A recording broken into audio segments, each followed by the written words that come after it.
Welcome to Political Misfits on Radio Sputnik, where we bring you news, politics, and culture without the red and blue treatment. My name is Jamal Thomas. I am here with my co-host, the magnificent Bob Schlehuber.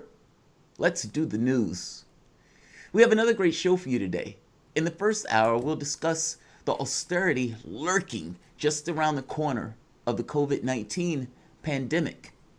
We'll also bring you up to date on the major events taking place in Atlanta surrounding the killing of Rayshard Brooks by former officer Garrett Roth. The prosecution has issued 11 charges against Roth, including a felony murder. Charges have also been issued against Devin Brosnan, another officer at the scene. Now, Brosnan has chosen to cooperate with the prosecution as a witness. He is currently on administrative duty, whereas Roth has been fired. Later in the hour, we'll get into the book Donald Trump does not want you to read. John Bolton's tell-all is causing some consternation in the White House, with Trump going so far as to say Bolton is breaking the law by releasing the classified information in the book, or quote-unquote classified. The threats don't seem to be working, and aside from the threats working to stop the book from print, the Washington Post has already got their hands on an advance copy and has dropped some fascinatingly disturbing depictions of the commander-in-chief. Basically a male version of Sarah Palin that just so happened to get into the presidency. Be afraid. It is as bad as you thought. We'll keep the momentum going into the second hour with an incisive discussion on our domestic situation here in the United States. We'll also, what are the chances of a crisis escalating in this country to the point of a civil war? Also, what are the chances of this movement getting co-opted and rendered ineffectual? Efforts are, after all, clearly being made and underway. We'll have a conversation on what we're going to expect coming up for this particular movement and this particular moment in American history. Last but not least, it is Thursday. That means the sexiest name segment on the network, Trends with Benefits. We have a good one for you today. Detestable ag-gag laws are being struck down. We'll give you details a bit later in the show. But let's start here. Another unemployment report has been released. 1.5 million human beings are out of a job and applying for unemployment benefits. The expectation was 1.2 million. This is the 13th straight week, filings topping over 1 million. The New York Times reports that until the coronavirus, the number of new claims in a single week had been 695,000, and that was in 1982. Again, 13th week over 1,000. In the capital of Kentucky yesterday, the same state where the governor, in a moment of emancipatory inspiration, screamed that he was going to make sure that every dark body in that state would get access to health care. Hundreds of people lined up and waited for as much as 8 hours to talk to anyone, about their missing employment benefits. The Hill reports that people started lining up at 5:20 in the morning, and at 9 a.m., Kentucky police had capped the line, assessing that it would take 8 hours for people in the back to finally be seen. How demeaning is that? Unemployment benefits that you are owed and you are basically not getting because of the ineffectual way that the state dispenses them. Your state, your government didn't necessarily care about dispensing unemployment benefits, so they never necessarily put money and resources into faculties to do it. And so now that you have a crisis that needs the ability to dispense those funds, you have situations with people, millions, cramming the phone lines, or, in this case, lining up where they're waiting in a line for 8 hours. The fiasco began after a protest on Tuesday by residents whose unemployment claims had not been processed. The governor set up an unemployment center to help sort out the issue, and people drove for hours and lined up for hours more to get relief from their government in a time of crisis. It is, after all, the government's responsibility to deal with the general welfare of the population, something it seems entirely disinterested in doing, especially from the standpoint of the federal government. We give our productive energies to make this society what it is. And as such, there's supposed to be, ideally, a social contract within the context of that. It seems the government is breaking the contract. Whether you're talking about federal or local, it seems the government is breaking the contract. Consider for the moment all of the things that are necessary for your society to operate. Think of all of the muscle power that goes into it, the brain power that goes into it, the ingenuity, the people who are going early in the morning in order to make sure you get your coffee, or you get your donut, or you get your bagel, or for that matter, that the roads are straight, that your trash is picked up. Whatever that process is, there are all sorts of things, millions of little intricate jobs that take place, millions that you may not even know exist, that are necessary, intrinsically so, in order for your society to operate in the way your society operates. To some degree, your government depends on that. And yet, in a time of crisis, thank you for your service, thank you for spending your entire life, thank you for the tax revenue, but no, we're not going to do anything to help. 40 million people are out of a job. Put that in perspective. With just as many out of healthcare in the middle of a pandemic. And your government looks at that and says, yeah, we're not going to supply healthcare for these people. You have millions of people that are going to lose their homes, tossed out. The government, yeah, we're not going to do anything about that. We want those people to get back to work, so we're not going to do anything about that. Do you realize that COVID has been spiking to over 20,000 every day for the past X number, like a week or so? They're still sending these people back to work. Why? And why are they only giving them $1,200? Because what they understood was that if you gave people and you made those people whole, which the government could do, those people would not have an incentive to immediately force themselves back to work. They needed to force people and compel them back to work against their own health needs in order to get paid, because they want those companies to prosper. Basically, it's not the owner class that is going to be out there serving coffee, serving hamburgers, working at some particular clothing store, or working at some particular factory. No, that's going to be us. That's going to be us that are susceptible on the front lines as these numbers are spiking. I'm making the basic point that any notion of a social contract between you and your government, where you work and you help the benefit of the government and help the government prosper and help the society prosper and all of this other stuff, is out the window when in the middle of a crisis your government decides that it is better to prioritize the interests of the owner class and the interests of those businesses and their production of capital, as opposed to ensuring that the individuals and the people in the society are whole. There's a reason that these systems were decrepit. Do you believe that the billions of dollars that this capitalistic system was given to this owner class, where they had to stand in line for 8 hours? I'm telling you, they did not. There was no millionaire that had to stand in line for 8 hours to get money from the government of the United States. No, that was us. Think for the moment of everything that it takes to make a company profitable. It takes a human being, maybe somebody with an idea. That person with the idea requires labor to work at the shops. It requires people to buy the products. It requires streets that are clean and that are intact for their products to get to that particular company and for people to even shop at those stores.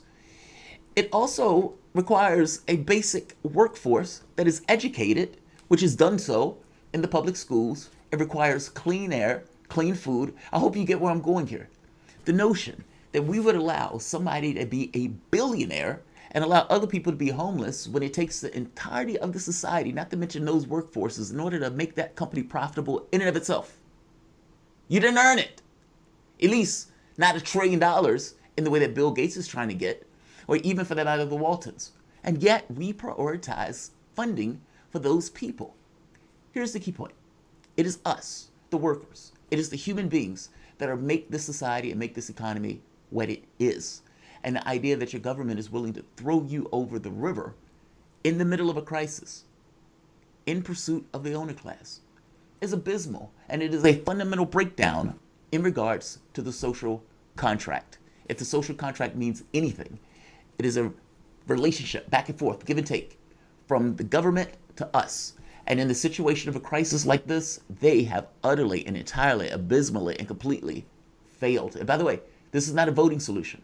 Those people are out in the streets because what they realized was that what they wanted in no way was going to be supplied through the political system, in which case their energies was dumped outside of the political system. If I may so humbly add one thing, get with the Poor People's Campaign. Get with these people who are going to be evicted from their homes, whether they're white, black, or anywhere in between. You have white, black, and everything in between outside marching with you. You also go and march with them and broaden this issue into the economic arena. I swear you would get more bang for your buck, and you would get more people lining up beside you and propagating this movement further. Bob, what do you think about that? Like, essentially, broaden your horizons and get a political tint to it, because at this point, the government is not necessarily going to help you, which means you need more people on your side to make this work. I mean, it sounds like you're saying people need to organize. Yes. Yeah. right. Get the organizing. Organize. Like, if you want strength, you have to organize amongst people. What these politicians are trying to do right now is pick people off. They'll hire a few people to work on their campaigns. They're going to put out a few town halls that look good. They're going to put out some reform bills on policing. They're going to throw you $1,200. They're trying to do basically everything that can be done without actually having to do what is needed, right? It's kind of what you're saying, right? Like, they could actually address these.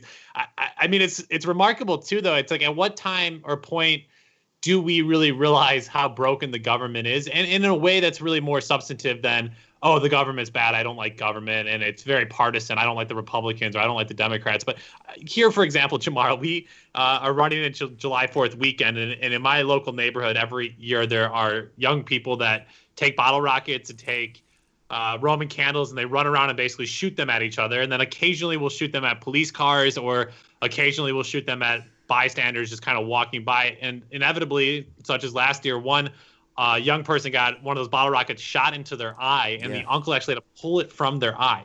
So you're saying to yourself, well, we have 365 days between July 4th last year and July 4th this year, and clearly the government is supposed to care about people's safety. So of course they've been working on plans, right, Jamal? Just like they had been working on plans to address any potential pandemic outbreak or any economic catastrophe. They've had plans for this because they care about people. And obviously, sure enough, you go to all the different government agencies and you say, remember last year when that little girl got the bottle rocket shot in her eye, and we had all those chaotic moments on the streets with fireworks, which are explosives here. They're illegal in the district. They're explosives for all intents and purposes. And if you use an explosive on a police officer, per se, you're going to end up in 10 to 20 years in prison for attempted murder of a cop if you want to. That's you would assuming you make it out alive. Maximum justice. Maximum justice. And so again, you would assume that all of these different agencies that say they represent the people that are getting paid millions of dollars to work for the people, Jamar, not a single policy out there, not a single program and plan. And I actually went and talked to the police commander. This is kind of where the not the backlash to the defund police movement, but really challenging people out there to challenge government to step up. I go to the police and the guy goes, yeah, every year all of us get at the table. The government agencies all say they're going to do this and that. And then we all say, okay, what's the plan? Who's going to actually do this stuff? And he goes, you could hear a pin drop in the room because everybody just looks at the police. And so it's also a problem of government over-relying on the police to solve the issues of social poverty and injustices and inequality. Where is the government stepping up? And I think that's to your point exactly, Jamal. We're seeing it continue to fail. But when do people actually get shook in a way that they start creating their own systems, or we have a larger uprising? We're not quite there, but we're going to talk more over the next 2 hours about how things are starting to break down and how people are calling BS on a lot of the different systems, specifically on healthcare. I'm excited to dive into that and much more. Let's take our first break of the hour here, Jamal Thomas. In the first hour, we'll be talking about Amtrak's off-the-rail proposal to dramatically cut service across the United States. No pun Charges intended. have Pun was definitely intended. I wrote that one. I was excited for that one. Good train joke to start off our show. We're going to talk about Rashard Brooks in Atlanta and the police charges, and John Bolton's new book has liberals foaming at the mouth. Spoiler alert, Donald Trump stole the president. Yeah, all of that and much more heading into a second hour after that. You're listening to Political Misfits on Radio Sputnik, live in D.C. We're back after this.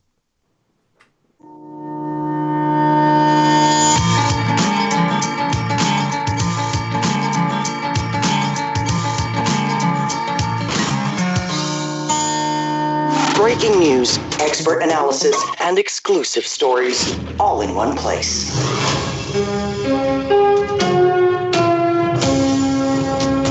Radio Sputnik. telling the untold. Hi, this is Max Kaiser. I'm here with Stacey Herbert, and we're doubling down. Yeah, we're doubling down on crazy. We're doubling down on our new show called Double Down on Sputnik. It's doubling down on absolute joyous radio nirvana. You will love it. You will want to listen to every single episode on Sputnik. Bye, y'all.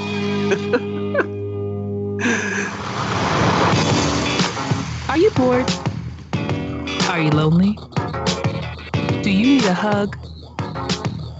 Well, we can't give you that, but we can keep you up to date on Radio Sputnik.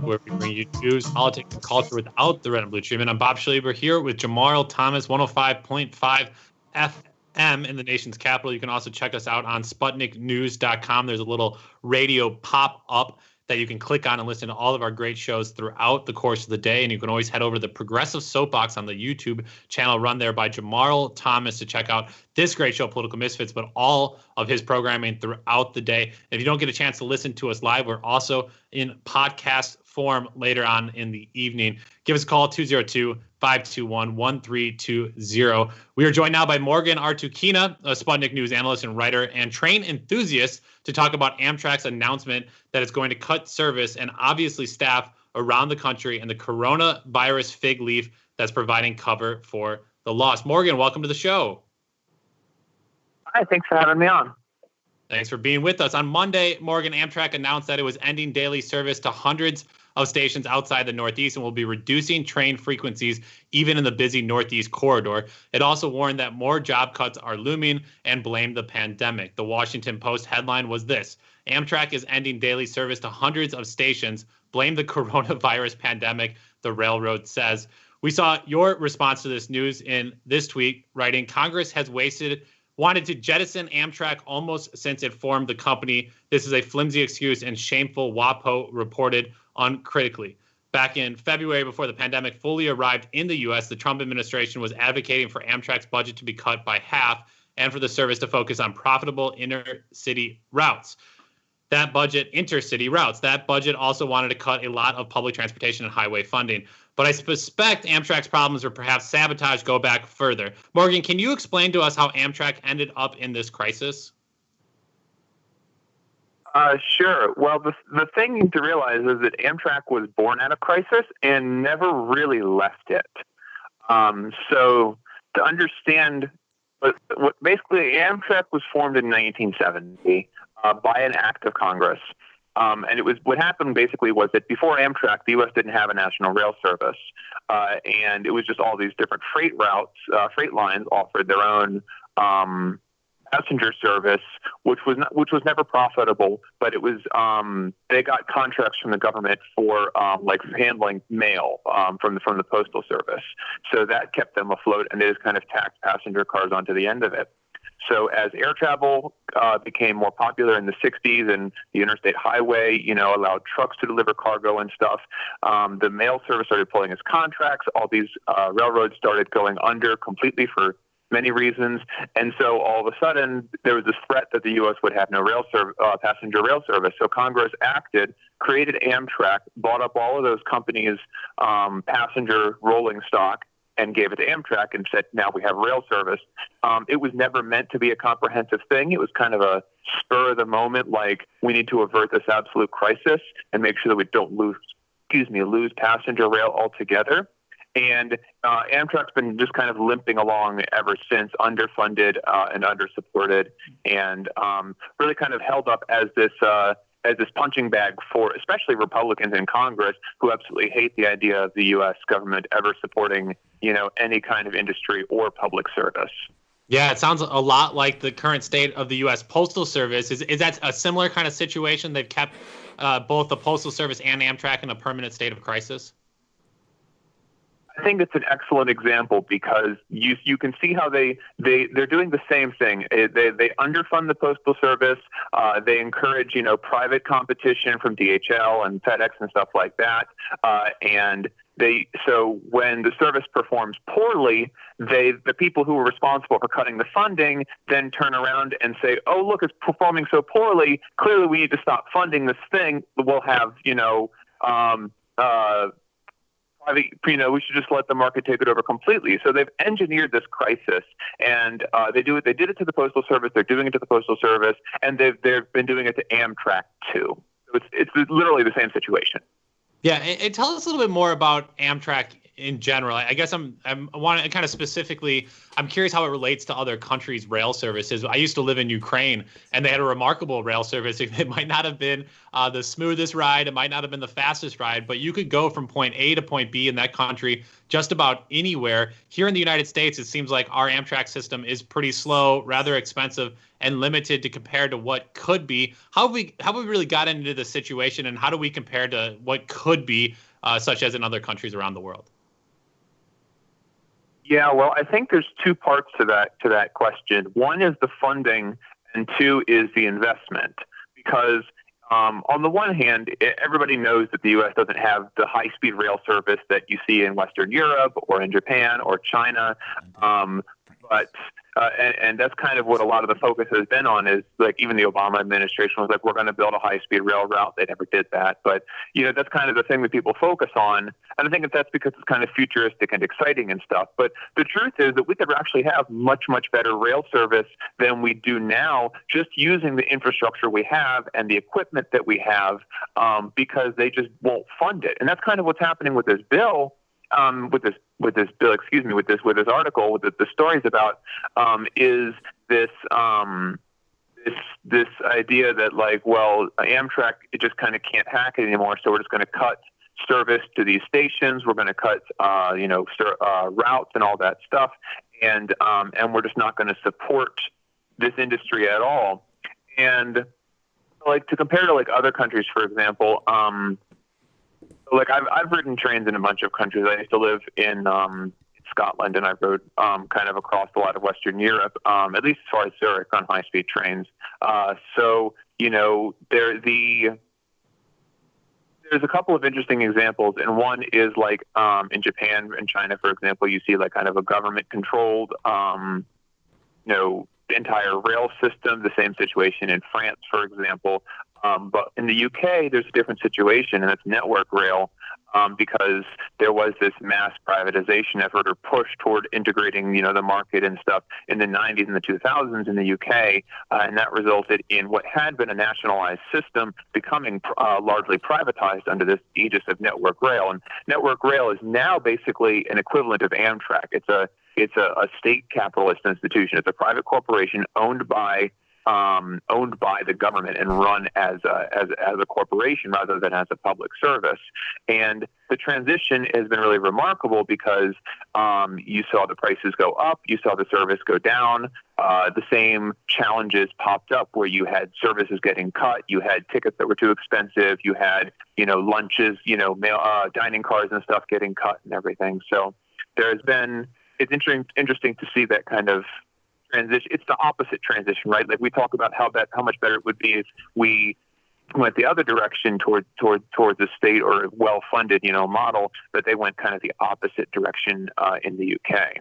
Yeah, what a fascinating history. I wanted to get back into kind of the funding mechanism that you're seeing across the board, Morgan, as we head into conversations of austerity. It seems like everybody has to take cuts right now, except police departments who are somehow getting more money in the moment. But in the case of Amtrak here, COVID-19 has been used as an excuse to cover up the impact of a decades-long war on public services. Should we expect to see this COVID cover-up in other areas? How is this already happening? Yeah, well, I think that's exactly what it is. And that's kind of why this Washington Post article got me so angry, was that it's reported totally uncritically. It's basically kind of a notice about something happening. They don't even get into the deeper question of why. If they had, they could have talked about the fact that Amtrak is being expected to, kind of sink or swim based on their ridership is down 90%, 95% right now. They don't expect it to even be up through the end of next year. And they're just kind of like, well, guess we got to cut it. But just 2 months ago, the airline industry got a $25 billion bailout from the government because their business was flagging because of the exact same thing, the lockdowns from the coronavirus pandemic. So and I think that the key to that too is to look at the fact that back in February, when Trump specifically presented his budget for next year, it cut Amtrak's funding in half. So it is literally just a smokescreen for austerity. And if the Washington Post had done their job as journalists, then it wouldn't have been too hard to figure that out and talk about the fact that this is just an excuse. But they just kind of reported it as is, and you're just kind of left to think, well, they had no choice, when clearly they had a choice.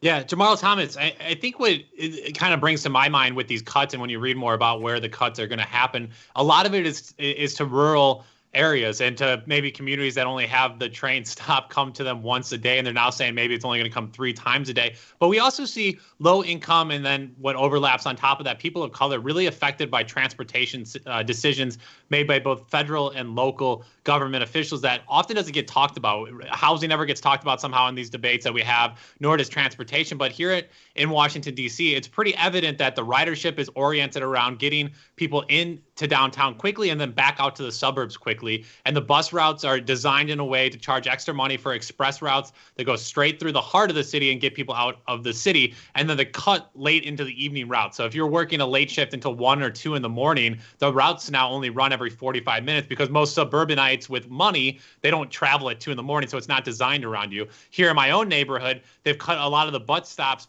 where seniors and disabled people need easier access. But again, since the corridor in which I live is a thoroughfare to get out to the suburbs, they've cut more of those bus stops to increase the time. And so there is a racial and economic component to these transportation cuts that rarely get talked about. Oh, man, absolutely.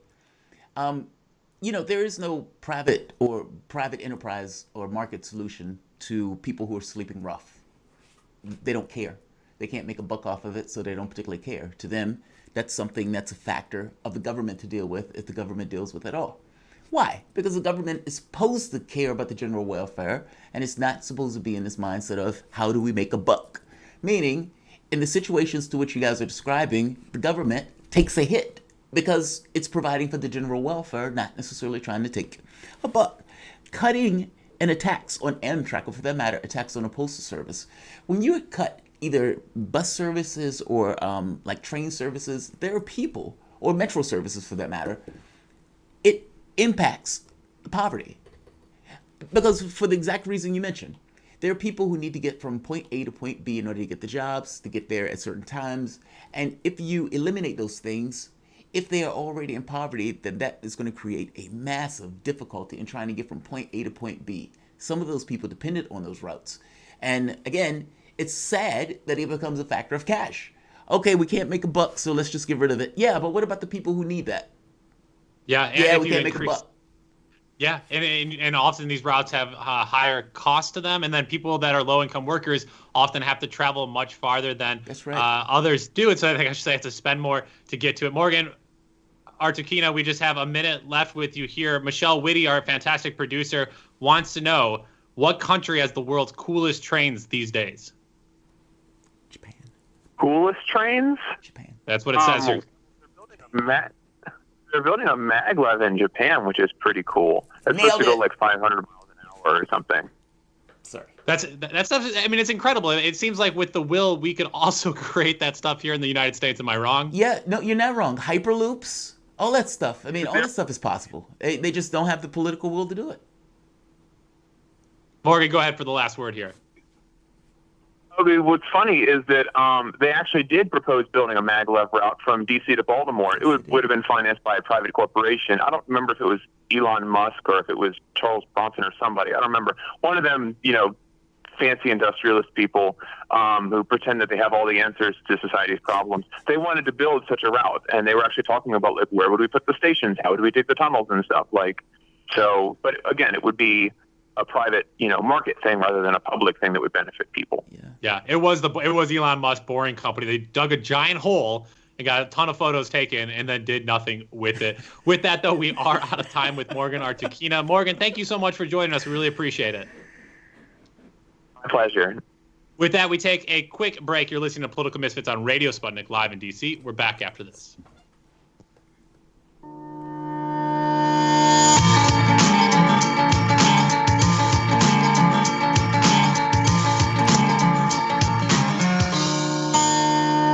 Look, up in the sky. It's a bird. It's a plane. It's a Tic-Tac UFO, man. Just like the one the U.S. Navy caught on video in 2004, but only came clean about it last year. No, I'm pretty sure it was a bird. Whatever. Get nerdy on Wednesdays with Revelations. The Political Misfits look into the world's mysteries and a lot of UFO stuff. Shooting from the lip. We're taking no prisoners here. Real opinions for real people. So where we bring you people with controversial views, and instead of trying to catch them out, We actually let them expand on their views. what's going on in British politics, European politics, and indeed in world politics as well.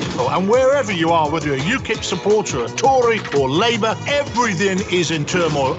John Gaunt. Shooting from the lip.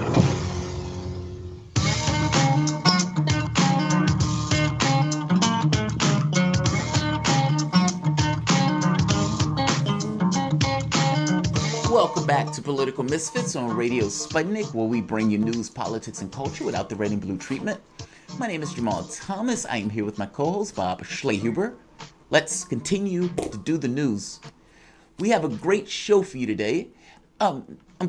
We have a great segment for you today, an update involving the case on Rashard Brooks. I'm sorry. It's a good show. It's a good show and good segment. Yeah, we can do both.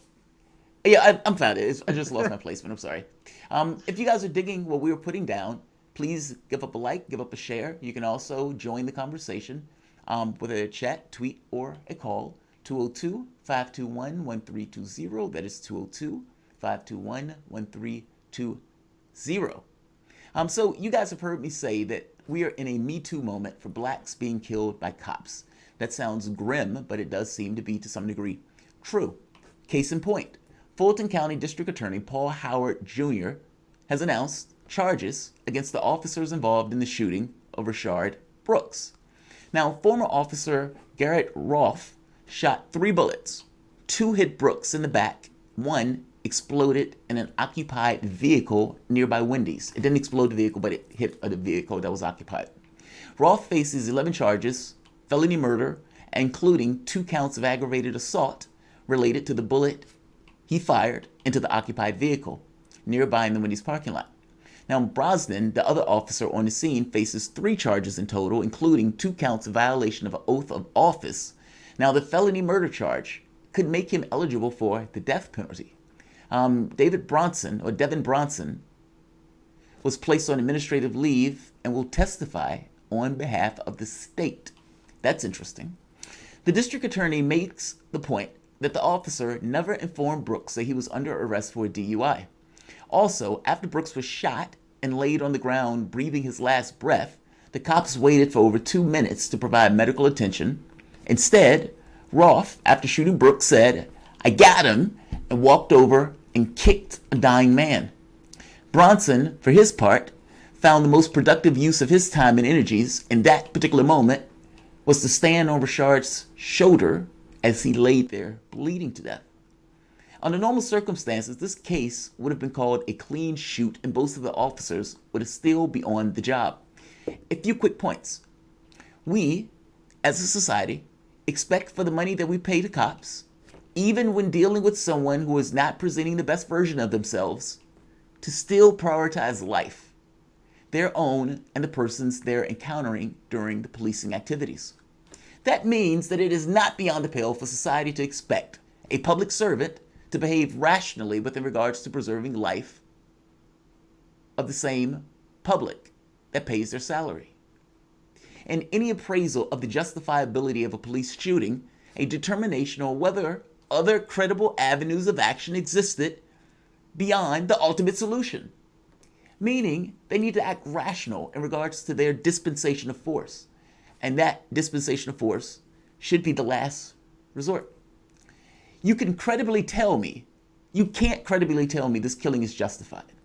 I will agree with you that fighting the cop is poor form. I would agree with you that taking the taser is horrendous. I would even agree with you that firing the taser at the cop reaches infinite calamity. Agreed. I agree with all that. But going back to the point about rational options being available in preservation of life, there are a few points that can't be overlooked. They had Brooks' license. They had his car. He was drunk and running in comparison to multiple sober and fit officers chasing him. You could have chased him down and tackled him. Considering you had his car and his license, you could have even let him go. The taser he fired had already been fired 3 times and posed no threat to the officers. I know that because the attorney, meaning the prosecutor, actually went to a taser expert who told them so. The cop put out 2 bullets in the back of Brooks, one in an occupied car. That could have been somebody's child or somebody's baby.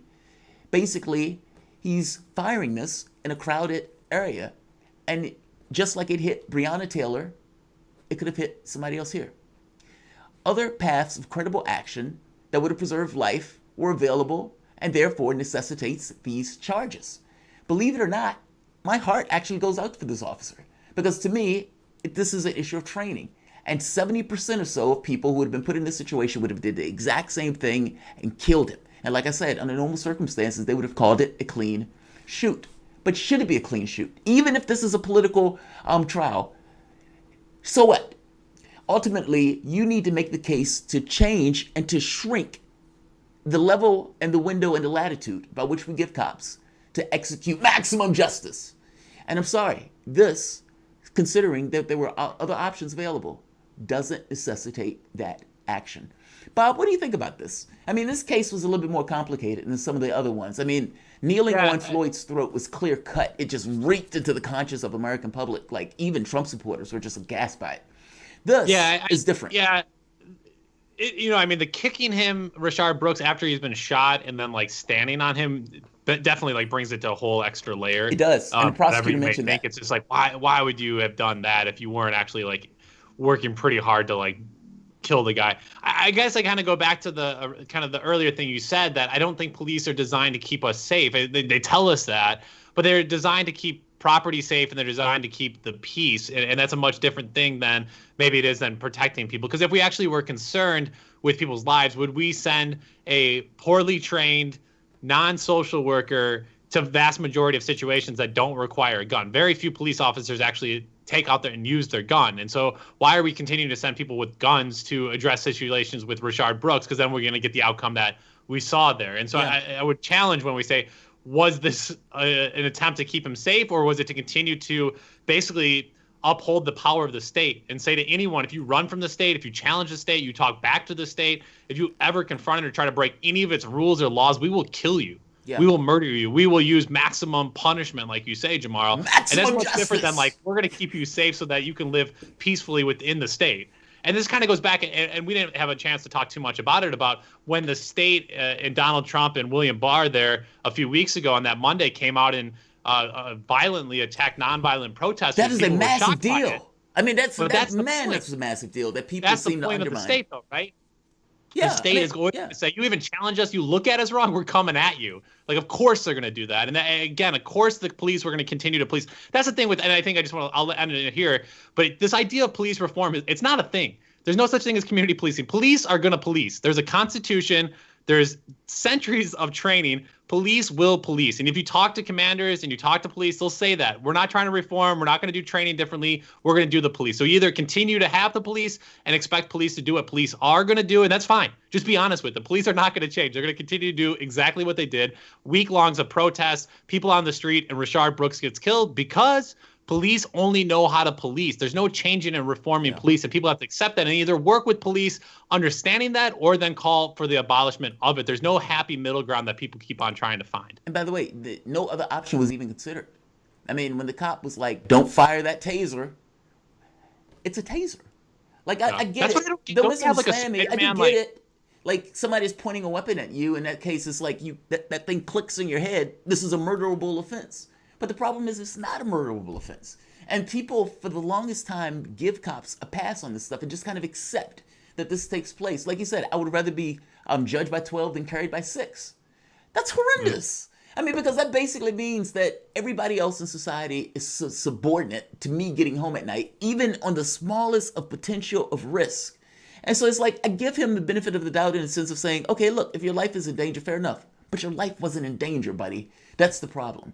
Jamal, you've seen the Spider-Man movies, obviously, well aware of Spider-Man. And I'm not saying this to be flip right now, but Spider-Man, when he catches the bad guy, he just shoots them in their web, and it basically stops them from moving. Yeah. How have we not become, like, with all of the tech, we can send a person to the moon, we can go to Mars, we can send a rocket halfway around the world and pinpoint it. How have we not come up with non-lethal ways to just, like, prevent somebody from moving without having to have a taser, a gun, and then, like, fist fights? Because that requires cash.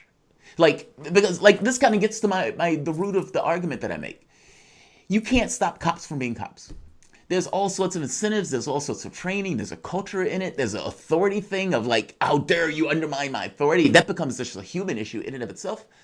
How do you stop that? I mean, to me, it's like you stop it by not having them there. And if I look at a community, and I was getting into the weeds in regards to like poverty stats and outcomes and negative outcomes associated with poverty. Didn't even matter the race. It was just outcomes. And I mean, everything from health disparities, from the next generation being likely to be impoverished, from higher incidence of engaging with the cops, a higher propensity for crime, only because crime at that point becomes a rational act if you need to eat or you need to get resources. Like, it forces you into these situations with the cops. And so it's like, how do you stop cops from being cops outside of just stopping people from being put into situations where they have a likelihood of engaging?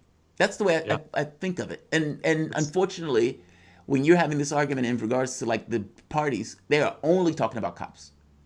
Only. Yeah. Poverty doesn't count. Yeah, sounds like it's all by design, Jamal. We got a few minutes left in this segment. I don't know if people have a chance to see this Matt Gaetz versus Cedric Richmond. Jamal, we gotta slide this story. Yeah, let's slide the story in. And just to give a real quick thing, in response to the people, there were a lot of police that were supposedly walking out. Now, the police basically said, we didn't walk out, just sending a correction. There were just a lot of people who didn't come in today who weren't feeling well. In Atlanta, you're talking about. In Atlanta, right. right. But let's go to the Matt Gaetz one. The Gaetz one is fascinating to me. So Cedric Richmond, the House Judiciary Committee, was holding a hearing on the Democrats' policing bill. Now, the bill was eventually passed through the committee along with party lines, but not without fireworks. Republicans engaged in the common practice of basically trying to slow down by adding amendments to it. But they don't have the capacity to stop it. It's just an annoying process. Representative from Louisiana, Cedric Richmond, gets into a heated argument with Matt Gaetz over an insinuation that he, Cedric Richmond, cares more about Kate's kids than Gaetz does. Let's hear the clip. This was hilarious. Will the gentleman yield? Sure. I appreciate your passion. Are you suggesting that you're certain that none of us have non-white children? Because you reflected on your black son and you said none of us could understand. Matt, stop. I'm not about to get sidetracked about the color of our children. We're talking about black kids. I reclaimed my time. You said that I reclaimed my time. I know. You want the discussion? I know that gentleman reclaimed his time. I said I reclaimed my time. I already know that there are people on the other side that have black grandchildren. It is not about the color of your kids.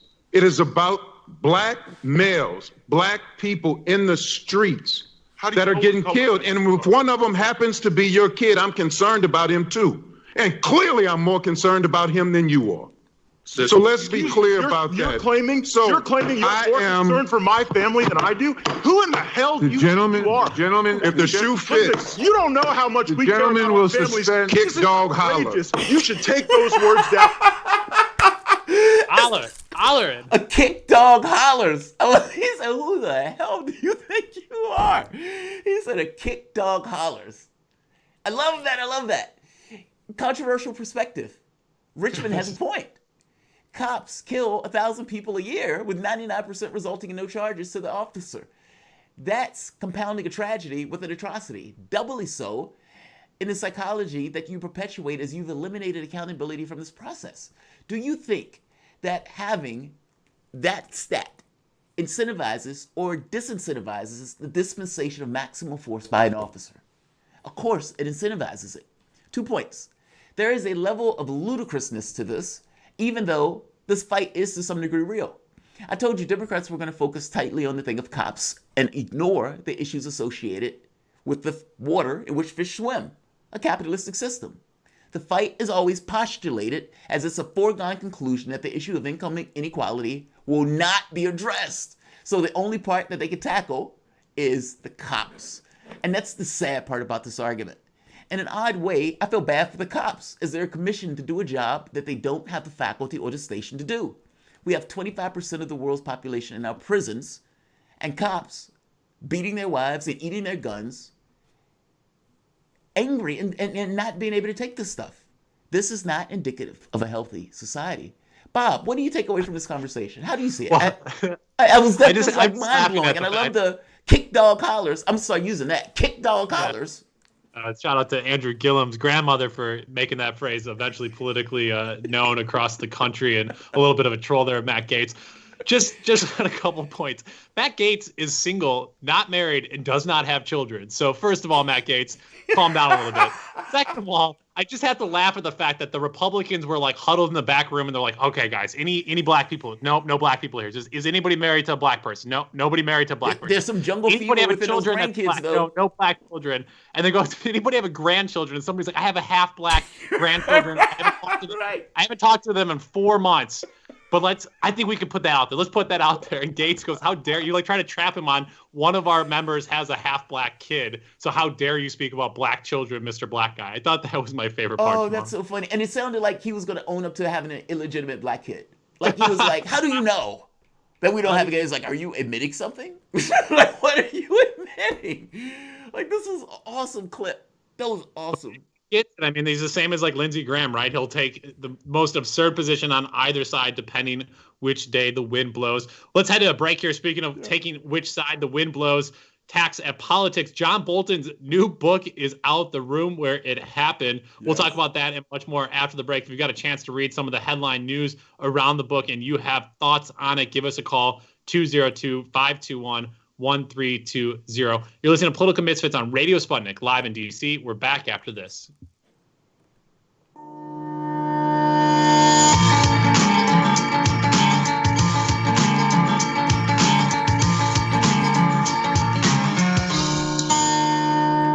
By Any Means Necessary is your guide to the movement and efforts shaping the world around us, from mass incarceration. No longer am I interested in or concerned with prison reform. I am interested only in the eradication of prisons. To the battle between police and water protectors. It was a pretty punishing disregard for the sanctity of human life, that unleashing water cannons on peaceful, prayerful water protectors. From efforts to protect the environment. The climate movement is ready to, with plenty of opposition research and force and strength, along with, the right of both science and morality, to fight them on this. To the movement for Black Lives. When I first saw the Michael Brown video, when I saw that it clearly contradicted the narrative put forth by the Ferguson Police Department and by police supporters in general, 3 words came to mind: color me shocked. Stay tuned to By Any Means Necessary, 5 days a week here on Radio Sputnik.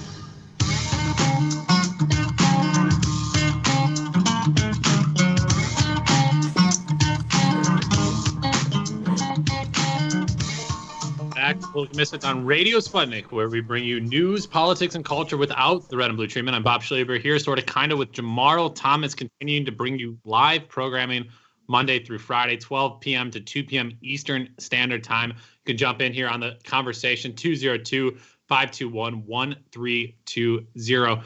Jamarl Thomas, not sure if you got your advance copy yet, but John Bolton's new book, The Room Where It Happened, How I Was Complicit in All of It, is out. Wait, nope, sorry. A note from my producer here, that's not the actual book title. It is The Room Where It Happened, a White House memoir. The other name felt much more accurate, Jamarl. That's all I have to say. Quite a bit of revisionist history. John Bolton throwing Donald Trump under the bus for all of the bad foreign policy decisions, as if John Bolton was not right next to him making these decisions. As we reported yesterday, the Justice Department filed the lawsuit Tuesday seeking to block Bolton and Simon & Schuster from publishing the book. And late last night, the Justice Department sought an emergency order from a judge to block the book's publication. Well, the book has been distributed, widely read, and it's all moot at this point. It's going to get out. The Washington Post has this shocking lead-in on the book, Jamal. It says, the book portrays Trump as an erratic and stunningly uninformed commander-in-chief and lays out a long series of jarring and troubling encounters between the president, his top advisors, and foreign leaders. What? Shocking. No. Like erratic? Shocking. Shocking. How stunningly uninformed the reality show host turned president doesn't know what's happening in the world. He has such a facade of knowledgeableness. Tomorrow, I don't think we need another 500-something page book from John Bolton to know Trump is erratic and uninformed. It's amazing, though, how much the American people have been conditioned to think that the president is some super god full of knowledge and wisdom, that somehow Trump was going to go from idiot to brain genius, whatever, a stunningly great, smartest genius man, as if that was going to somehow happen is absolutely ridiculous. But yet somehow people are shocked by this book that Trump is still uninformed. Jamal, before we maybe jump into your favorite highlights of the book, I'm curious your thoughts and the phenomenon of former Trump administrators writing books and liberals just eating it up. Do you think that there's even truth in these pages and there's any value to reading this? I think, so the problem is always the capitalistic incentive, right? I mean, basically, you have to create a book and you need to make it interesting enough for people to want to buy that book, especially for teasers, for people to say, ooh, that's juicy. I want to see what's going on. So there's an incentive for you to embellish to some degree, if not lie. By the same token, this is Trump. And, it's like the person who's being described really does look like the person that we see on television every other day. So it's not like, it doesn't necessarily seem like a departure from the truth. Like if he would have said Donald Trump walked in and he had rippling muscles when he took his shirt off after he got out the shower and he gave this dissertation of well, at that point you'd be like, okay, that sounds a little dodgy to me. But this is the comically stupid person that we see. I mean, every day. I think the most interesting thing to me is, like, I agree with you that we think the president is supposed to be this godlike person. I think part of that is because leadership for so long shaped this image around themselves that they knew what they were doing. And you should shape that image because people follow you and you want those people to believe that you're competent in what you're doing. But Trump, this kind of gets to my point about how we went from John F. Kennedy to Joe Biden. And how it's just, they got worse and worse and worse. And now you end up with this guy who can't even create the facade of knowledgeableness and basically lies flagrantly. Like he bucks the trend in regards to the image of the president. It's so bizarre. But this book just kind of makes that point that much more clear in detail behind the scenes. Yeah, I was kind of with you where it's like, and then Trump started to learn Farsi because he wanted to renegotiate the Iran nuclear deal with the Iranians. Like there was nothing like that, right? There was nothing shocking or surprising. Yeah. Right. He learned Farsi, right. Yeah. Some of the stuff is kind of interesting because it does show that like Donald Trump does kind of shoot from the hip, and a lot of the things that like the American public does really want, that the generals of the neoconservatives like Bolton are like against, is actually coming out in the book. I mean, and part of the memoirs, Bolton sounds pretty distraught that Donald Trump said he want to get out of everything in regards to having troops in the Middle East, Africa, and Europe. Even so NATO. That way, I think a lot of people do want troops to be brought home. And I thought the Guaido Venezuela parts here, I don't know if you saw this. Let me just pull from the Washington Post when they summarize it. It says in one May 2019 phone call, for example, Russian President Vladimir Putin compared Venezuelan opposition leader Juan Guaido to 2016 Democratic presidential nominee Clinton, part of what Bolton terms as a brilliant display of Soviet-style propaganda to shore up support for Venezuelan leader Nicolas Maduro. Putin's claims, Bolton writes, largely persuaded Trump. But Bolton goes on to then say Trump talked tough about his desire to oust Maduro throughout much of 2018, but Bolton portrays Trump as inconsistent and worry-worn when presented with the opportunity to support Guaido, who declared himself Venezuela's president in January 2019. Though Trump approved of a proposal from Bolton to publicly declare the United States recognized Guaido rather than Maduro, within 30 hours, Trump was already worried that Guaido appeared weak, a kid compared to Maduro, and considering changing course, you couldn't make this up. So it's fascinating. John Bolton here basically saying, Russian propaganda. So he said, first of all, Soviet-style propaganda, talking about how Guaido should have been great and should have been the president, and how dare Putin convince Trump otherwise. And it's like, no, actually, they're all right in this situation. Yeah, they were right. I mean, he is weak compared to Maduro. What are you talking about? If indeed Putin gave Trump that advice, that was the best advice Putin could have given Trump. It was just good advice. I mean, like, it's sad that he was taking Bolton's advice on instigating that. And then he's like a few hours later, he was concerned. Yeah, he should have been concerned because he did look weak. I mean, Guaido goes out and says, it's time for a revolution. And it's like 3 people come out. It's like those 3 people. But then this is the problem, though. Like, what do liberals do with this? Because liberals are like, oh, we're waiting for this book. And so then it basically says, liberals, are you siding with John Bolton that we should have led a coup in Venezuela and invaded the country? Or are you for the Soviet propagandist Vladimir Putin saying, hey, don't execute a coup in another country? You already know that answer, Bob. Side of Putin. Like, what's the political math that liberals are doing right now when they praise this? You already know, Bob. You already know. The coup. They would accept the coup. I mean, Nancy Pelosi said they were Juan Guaido and was like, here's the guy we're considering the president. It was the funniest thing in the world because she couldn't even bring herself to say it with a straight face. But anything that goes against Trump, they love. I mean, they are loving George Bush. George Bush was responsible for the death of 1 million people. He got us into a war on the premise of a lie. 4,000 Americans lost their lives. And we spent $7 trillion for that war. And they are loving some George Bush. George Bush should be in a prison right now or be hung by the neck at The Hague. But liberals love him. It's the weirdest, it's sad. And the other salacious stuff in the book, apparently, that's supposed to be salacious, just like not that interesting, at least to me. So I'm curious whether people take of it. But in the book, Bolton complains that Donald Trump was trying to stress the importance of a trade deal with President and Chinese leader Xi Jinping. Yeah. And he stressed here, he said, Bolton writes, he stressed the importance of farmers and increased Chinese purchases of soybeans and wheat in the electoral outcome. I would print Trump's exact words, but the government's pre-publication review process has decided otherwise. But again, do people not realize how politics work? If the Chinese do a major purchase of soybeans in the next 6 months, that's going to help Donald Trump. You don't think Donald Trump is looking at the calendar, thinking about trade deals and whether or not that's going to impact him politically? Are we expecting our foreign policy to be detached from domestic politics? Yeah, I mean, Hillary Clinton was running around the globe trying to get people to choose natural gas. I mean, so it's not. I think the thing is, Donald Trump openly opined about the election, and that's the catch. Like when he was talking to Xi Jinping, and they were kind of at the summit. The interesting thing is how tone deaf he is. He's that tone deaf and that self-absorbed, even when he's talking to other world leaders. Even though he agrees with world leaders in order to kind of assuage that stuff. It's so bizarre.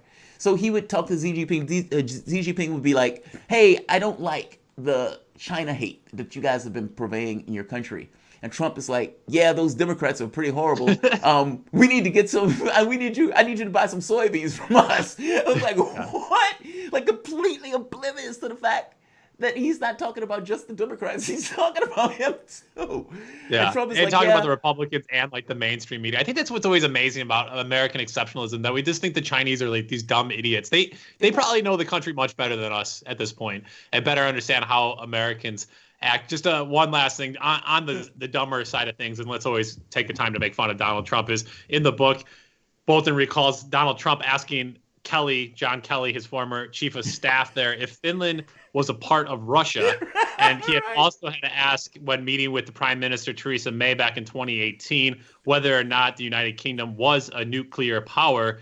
And Trump has said basically, oh, you are a nuclear power? That's how Bolton writes it. So yes, they are.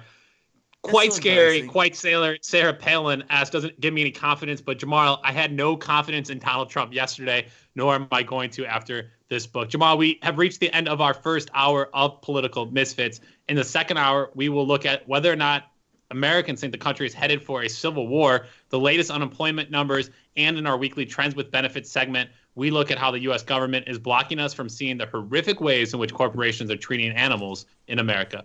All of that and much more. You're listening to Political Misfits on Radio Sputnik live in D.C. We're back after this.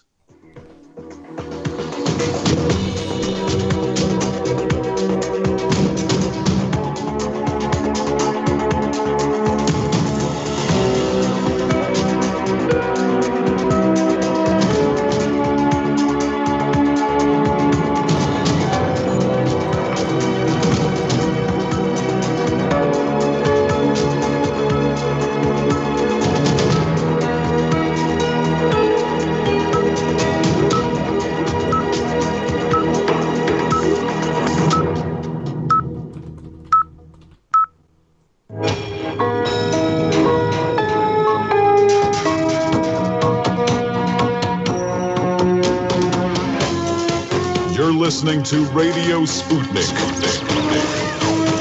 Telling the untold.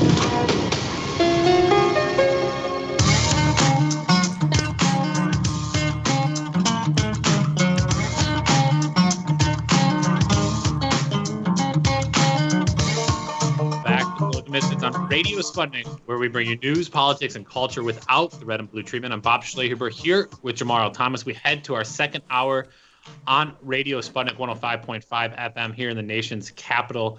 Lots to cover over the next hour. To help us work through all of the news, we're joined by show favorite Teresa Lundy, a government affairs and public relations specialist and principal of TML Communications, LLC. Teresa, welcome back to the show.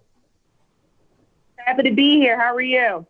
You're fantastic. I can only speak for myself. I think Jamarl Thomas is doing well on double duty today, working all of the airways on Radio Sputnik. So big shout out to Jamarl, working hard for competent, team. Awake. I'm here. Yeah, first off, great. I'm actually enjoyed it. He had some good thoughts. So I think Jamarl Thomas doing well. Teresa, let me dive into the news here. Let me first just ask, how are you doing? What has the last few weeks been like for you, and how are you trying to process all of the history in the making? Well, this is definitely different. I am a 5 years into being a small business. But as a communications firm, you know, there's no time like the present in order for our clients to be elevated and their voice to be heard on various platforms, one such as yours, but, you know, in other various op-eds and situations. So as difficult as it is right now, it is a lot of unification that's coming together on the corporate side, on the nonprofit side, on the government side, where people are really reaching into their financial coffers to help some of those smaller mom and pop stores and small businesses alike. So it is refreshing to see, but I also believe this is what our economy needs in order to move forward in the right direction for, you know, if there is another pandemic in the future, I think we can be better prepared. Yeah, I want to read a few polls here, Teresa Lundy, and get your thoughts on the movement in America and where people's sentiments are. I think it's quite remarkable that there seems to be a larger American consciousness shift around our systems and structures that we operate within. We reported on the show a few weeks ago that public sentiment towards the Black Lives Matter movement had dramatically shifted. And for the first time in 3 years, a civics poll found that more whites in America supported rather than opposed the movement for Black lives. We now have a new poll out from Gallup and West Health looking at public perceptions towards healthcare in the U.S. and the handling of the coronavirus. The study shows that nearly 9 in 10 adults are very or somewhat concerned about the pharmaceutical industry leveraging the COVID-19 pandemic to raise drug prices. This on top of the survey results finding that 79% of respondents are very or somewhat concerned about their health insurance premiums rising, and 84% are very or somewhat concerned about the cost of care generally rising, with 41% very concerned about each. Teresa, the populace is clearly growing more agitated around the economy, around race relations, around quality of life. How is this going to play out amongst the masses? Where will people's frustrations be channeled? I think it's more so probably the government, right? So now it's like, is government moving in the direction of where it should be? And so people are now looking to, as we were looking before, but I think we're really taking a critical look at the issues that are happening as it relates to, you know, race relations, the economy. It really lies in the House and the Senate. And so people are now taking a critical eye on what legislation is being presented, and not just being presented, because we have a lot of bills that are just sitting there, but what is actually getting passed and onto the president's desk for his signature. So I think, you know, we done moved from, you know, how many cases of coronavirus and what are the relief plans to now, okay, if we're going to get back to business and if the economy is going to begin again, then what do we need to make sure that, you know, we're not only getting back to business, but we're getting back to business with a conscious mindset of the new policies that's taking place. Jamarl, it feels like the ruling class, the aristocrats, will have to kind of. It seems like they're going to try to throw something to the masses, right? So they're throwing the officer in Atlanta, fired him, arrest him, put him in jail forever. Chauvin in Minneapolis, fire the guy, charge him with murder, throw him to the wolves. But now we're seeing more and more systems break down and more people being critical. And in this new poll, people are getting really agitated at the healthcare industry. And it seemed like with the Democratic debates, and I think Joe Biden kind of kills this, so I'm getting ahead of myself, but it seemed like people were saying, yeah, enough with the healthcare, enough with the corporations. We have to have a public healthcare option. These guys are crazy. And it seemed like for a second, the sacrificial lamb was going to be the healthcare industry. But now when everything is breaking down across the board, policing, the economy, corporations are breaking down. The healthcare industry is basically trying to ravage and steal more from people than they already are. At some point, people are going to want everything, and they're not going to be satisfied with any one part of it. Yeah, we kept saying Bernie Sanders was the compromise in this. I agree with you. I mean, basically, you have a situation where the pain has gotten so entrenched within the context of the society that those people are getting to the point of recognizing we need some level of assistance and help, and it's the government's job to provide for the general welfare, especially in a case of a crisis in situations like this. You know, what do you think for the moment of Teresa, what do you think for the moment that this is going to turn out to be? Because Bob has a point. I mean, the government basically is telling the public to kick rocks. I mean, you had 88% support for Medicare for all and for among Democrats, and the best the Democrats can do is COBRA. They didn't care. And I think that's the thing that's so aggravating about this. You have deep, deep trauma. And like Bob said, this goes on broad ways, either in the cops where the public have said, yes, there's a problem with the cops, or for that matter, when it gets to healthcare, where the public says, yes, we need a healthcare plan. It's in the middle of a pandemic. And the parties don't care. I'm curious about what's the response to this? Like, what do you think this turns out to be, especially if the public starts having a broad attack, meaning not just on the very specific issue of policing? I mean, if you notice, protests, either in France, either in the Russian Revolution, those things tend to evolve, especially when the protests become like an concerted effort. So what do you think happens if the government basically ignores the demands of the population as those demands start to escalate? I think government cares, but we can't really, I kind of disagree with you on that point on they don't care. It's just they're not moving. Right. And it's like part of it is, the massive conversations, the massive, backdoor deals that are happening. Everybody's kind of looking to those special interests. Like I know there has been an article actually with the Washington Post wrote recently about how lobbyists, are skyrocketing right now as it relates to some of their clients and what their desires are during this pandemic. Just to push back slightly on this, I disagree with you. I don't think they care. Like, I really do think they're just apathetic. Like, for example, when Donald Trump goes on, he says, I want to build a wall. And he goes for 2 months without having people with pay. Those people literally are at the low part of the income scale. Those people are already struggling and suffering. And he basically did not care one iota that he wasn't gonna eat. I mean, I guess I just slightly disagree that the government or that these parties care. They seem to be in a different economic class and everything else. So, I mean, is that fair in regards to the thing, or is there a different way that you're thinking about this? They care. I'm sorry, I'm in the city of Philadelphia, something always happening here. But they do care. So, it's just about what power do they have, the will and deal to make it look like they care to the public. So part of my clientele base is, working with current elected officials. And, they're always thinking about, hey, how can we put this out there? How do we not duplicate it? So they are, making assertive efforts, but it just looks like they're doing absolutely nothing. And part of it is I just think, the shift overall with the Democratic Party is, we are so focused on November that they may be missing the bar on a lot of other issues. I think I struggle. I kind of fall in between both of you because it's like part of me, I've seen government do good, especially if you demanded from the government. I have not seen government like proactively reaching out to activists and organizers, because usually it's a critique.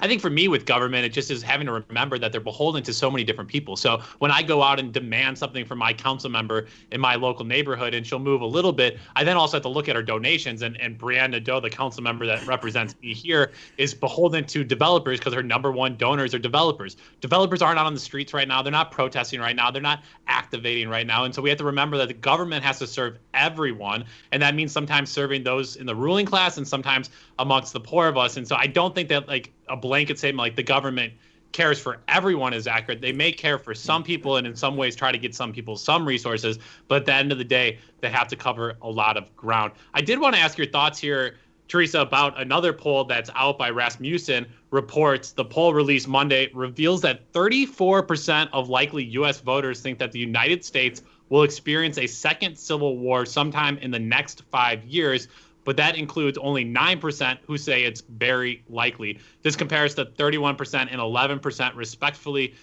2 years ago, Rasmussen reported. So not a lot of shift there, which is kind of interesting over the last 2 years. So despite the public sentiment towards Black Lives Matter changing, we're not actually deepening the rifts or this kind of feeling that there could be a civil war, whatever that may look like. For me, this also kind of makes me feel like Americans are pretty soft. Like, yeah, absolutely, there's going to be a civil war. And then it's like, well, really? Are you really going to go to war? And they're like, maybe. It seems like they kind of back off of it.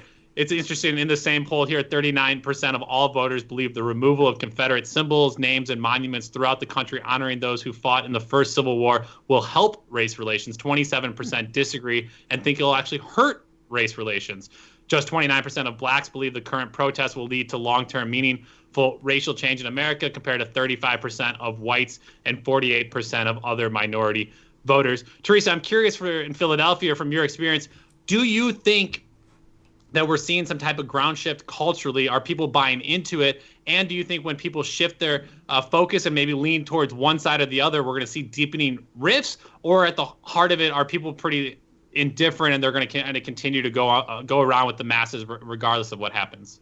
You know what? So here in the city of Philadelphia, we done had probably in the last week, well, no, I'll probably say 2 weeks now, we've had the Rizzo statue, the Frank Rizzo statue, the former police commissioner, and the former mayor of the city. His statue was removed because, for those who don't know, he was all for law and order. And his ruling in both of those positions had a lot to do with the disrespecting the race of African Americans and immigrants. So he really ruled on the law and order platform, and his statue was taken down in the middle of the night. And then, of course, we had the Christopher Columbus, basically any symbolism, where Christopher Columbus was stationed out in South Philadelphia, and then another one in the park. As it relates to those instances, there, outside of, our city is very separate as it relates to the mindset of some of the individuals who wanted to take it down. So we have, the South Philly folks, then we have the Northeast folks, and then we have all those in between who are like, hey, we need to, focus on the police putting their knee on the necks of African Americans. So I think, that and those, it didn't look like from the South Philly and the Northeast folks that we were actually talking about a civil war due to the numbers, right? It was just a small collective of individuals that's like, hey, that's history and we need to keep it. But it doesn't necessarily look like the future is going to be like, an all-out war. Because, one, you have to educate people on who these people is, right? I mean, every time we celebrate Columbus Day as a national holiday, when people are taking off, are we really educating them on Christopher Columbus? So people are still like, okay, I just know I have a day off. And so when you have the lack of education, outside of these public schools, some charter schools, you then have, people that are trying to define what and who he is. And so, makes it difficult, like, for any, elected official that's trying to make this decision, like, when it was first put up, we didn't have any issues about it. But now, that we're starting to look critically at, some of the monuments that are stationed in cities, across the country, people are taking a look. But I don't think it's an all-out war type of scenario. Jamar, let's circle back on this history question. I did want to just slide in one last question with Teresa Lundy before she has to get out of here for the day. Give us a call, 202-521-1320. Teresa, I did want to ask you one specific question that we have you with us. I wanted to ask you a bit about the co-opting of the movement of Black Lives Matter. And I'm curious what you make of these unengaged or more critical politicians who have shown little interest in supporting the movement the past 7 or 8 years. And all of a sudden now all of the politicians and all the cool people are out there down at the protest line taking selfies with protesters and focusing on themselves and not the protest, but pretending like they've been there the whole time. One DC council member here tweeted her support of Black Lives Matter, but then said, well, she hopes BLM will also help her fight anti-Semitism. And so these people are showing up and then all of a sudden have preconditions. They're playing kind of the oppression Olympics to make sure that everybody's focused on and not just Black lives. And another candidate for council who I've never seen organized in their own neighborhood beyond their own campaigns for office is now downtown in D.C. leading Black Lives Matter protests with their fist up with shirts that say Black Lives and Black Voters Matter. How do we process or engage with these politicians who are using the movement to advance their own political goals, but hey, at least they're saying Black Lives Matter? One word, it's trendy. And because it's trendy, this is, what established elected officials who are in this traditional realm of politics, that's what they do, and that's what we expect. So again, calling them to the carpet about the issues surrounding what the term that they so eloquently love to say on their Twitter account, Black Lives Matter, and what it means, for them to utilize those committee positions that they sit on, those budgets, those decision-making opportunities to actually say that Black Lives Matter means to me X, Y, and Z, and actually can get that passed to protect the communities that they, want to represent. So part of it is, it's trendy. It's the right now conversation, but now it's like, okay, now I'm going to call you to the carpet and make sure that you're actually going to be doing what you say for the movement. Otherwise, it's a blatant, disrespect that this movement is part of your agenda. So I think if people just start making their elected officials accountable and holding them to their word about, hey, you did take a knee. Hey, you did say Black Lives Matter. But we now need to know what you're going to do. And if we don't know what they're going to do, then we need to call that out, because we did make an ask and you did make a commitment when you took that knee, and you made a commitment when you gave off that tweet. And so I think it's really up to the ownership of the people. So, I think it's great that everybody's making public appearances, but it's also going to be some of their demise if they do not show up in the way they're supposed to in the position that they're in. Yeah, I think that's the only saving grace of Muriel Bowser here, the mayor of Washington, D.C.'s big painting of Black Lives Matter, which enraged so many of us, but at least it put her on record for all time saying she said Black Lives Matter. And anytime she puts out policy from now on that speaks against it, it's going to be hard to hold her. It'll be much easier to hold her account. Teresa Lundy, we know you're busy communicating to the entire world. Thanks for taking a moment to drop in with us. You're a government affairs and public relations specialist and principal of TML Communications. Where can people find more of you and your work online? I appreciate you so much for the opportunity. People can go to tmlfirm.com and find all of our social media, contact information, and we look forward to hopefully hearing from you soon. Thank you. Thank you, Teresa. Jamal, let me come back to that one of those numbers in that Rasmussen poll, because I wanted to get your take on it.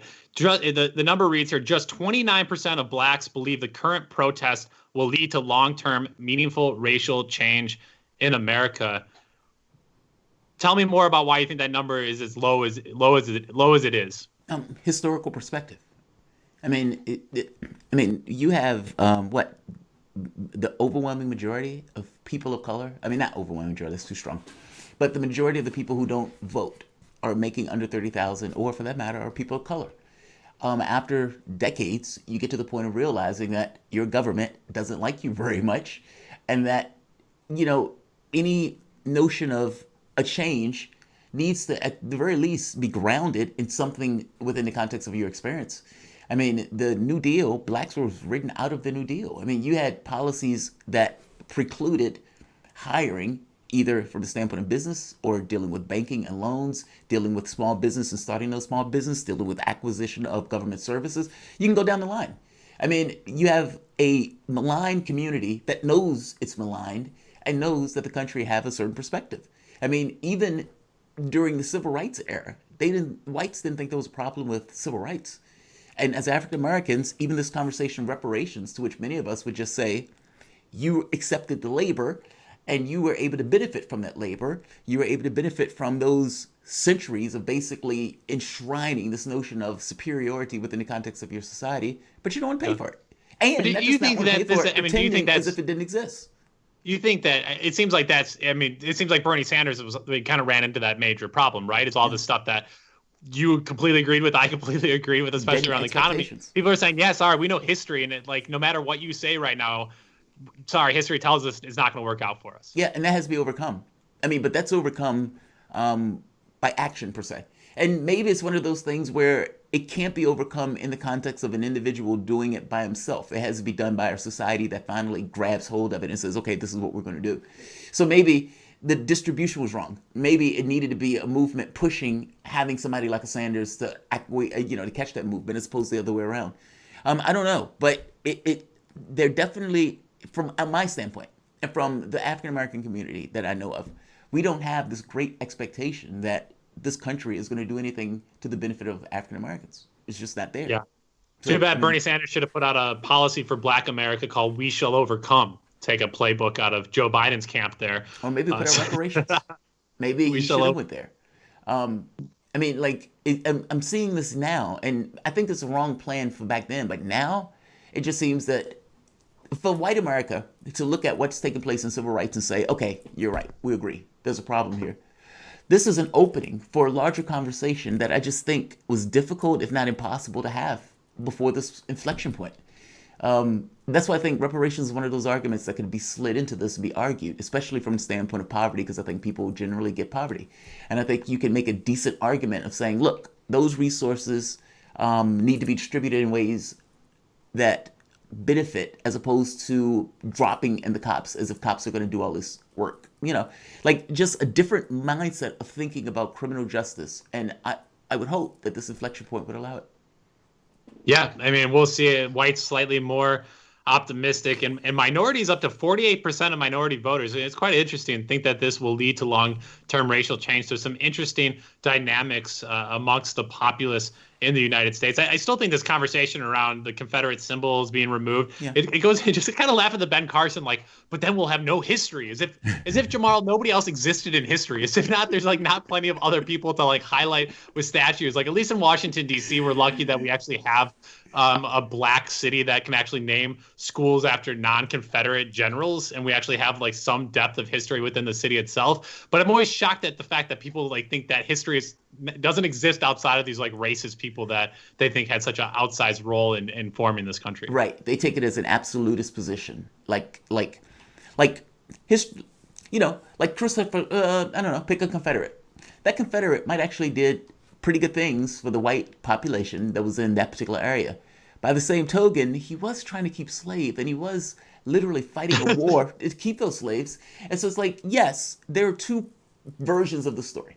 He did a great job for your town. He also was basically trying to kill people and keep slaves. Which one is the most relevant? You choose. And, you know, that question is uncomfortable because it runs up against people's familiarity. I told you, for me, I drive up and down Monument, and when people were defacing the statue, I was like, why are those people screwing with that statue? Because in my head, that statue had been there forever. And so it's familiar to me. I don't want it to remove because it's familiar to me. But when you start putting it in context of like, that guy was a murderer, mass murderer. Yeah. Are you okay with that?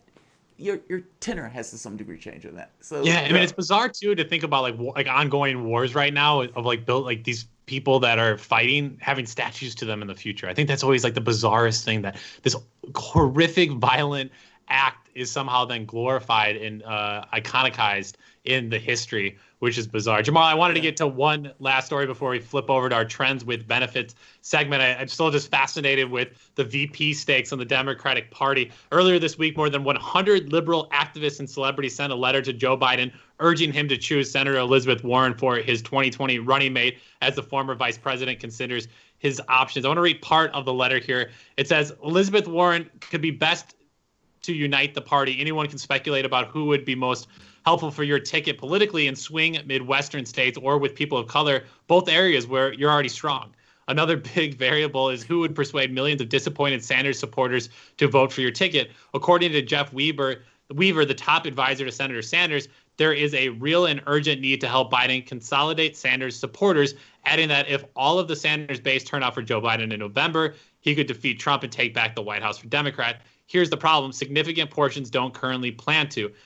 Jamal, this feels like the last gasp of breath for the Democratic Party to hold on to its left wing. And I just laugh at the irony of the situation that they're in, because in one way, they need to reach to their left policy-wise, and out of the final 6 VP nominees, Elizabeth Warren, in my opinion, is farthest to the left. And at the other time, they have to continue to appease the identity politics that they painted themselves into and are also pressured to pick a woman of color, even though the 5 women of color that are remaining all sit to the right of Elizabeth Warren. So do you go with the identity politics and lose your left base, or do you go against identity politics, pick the white woman, and try to play to the policies? I love it. I just love the conundrum that the Democrats have found themselves in. What do you think they're going to do? I don't know. I don't care. I don't care in part of it outside of just to laugh at it because it's going to blow up either way. I have to stick with Elizabeth Warren at this point. I think he has to do I'm going to pick Elizabeth Warren, and then they're going to name a random woman of color that he'll appoint to the Supreme Court as some type of fig leaf, like a 1-2 punch. I guess. And I guess I'm overthinking the VP pick in my head that it has to be somebody known. Does it have to be Warren? Does it have to be Harris? Could it be Val Demings from Florida or Keisha Lance Bottoms? Even Susan Rice? Does it have to be somebody that's well known, or does it really matter? People just want to kind of see the ticket of what it looks like optically, and that might be enough too. And he might just say to the policy people, kick rocks, which they clearly already are. So, yeah, I don't know. I'm not sure tomorrow. Yeah, I think part of my feeling was that he was going to go with the identity thing, only because black person got shot. Black Lives Matter has been having protests everywhere, and Joe Biden wants to appease the Black Lives Matter. And Kamala Harris has basically been talking about how awesome she is on crime. And so Kamala Harris will enrage Black Lives Matter movement more than any of these people. Oh yeah. But again, that's optics, right? Joe Biden is choosing somebody almost in the ultimate case of affirmative action. It's the weirdest thing. But it's I just need a black person to fill that job that's popular, that can, fill a spot. And for Democrats, they'll go crazy on him. Yeah, and I just, the thing against Warren that I think I might be wrong with her being the pick is that I think anybody that supported Elizabeth Warren, when I was in Iowa talking to people, when I was at the different debates in Detroit and Florida, it seemed like anybody that was willing to abandon Bernie Sanders and thought Elizabeth Warren was more of a progressive champion will vote for Joe Biden. They're easily duped into voting for Biden. They don't like Trump. They weren't there kind of the ride or die. I don't think any of these 6 really truly are going to get to the hardcore Bernie supporters. A lot of the softer supporters, the kind of people that were in between Sanders and Warren, sure, but Bernie's base, I think it's already gone. They're in the streets. They're not going to vote come November, regardless of who the is.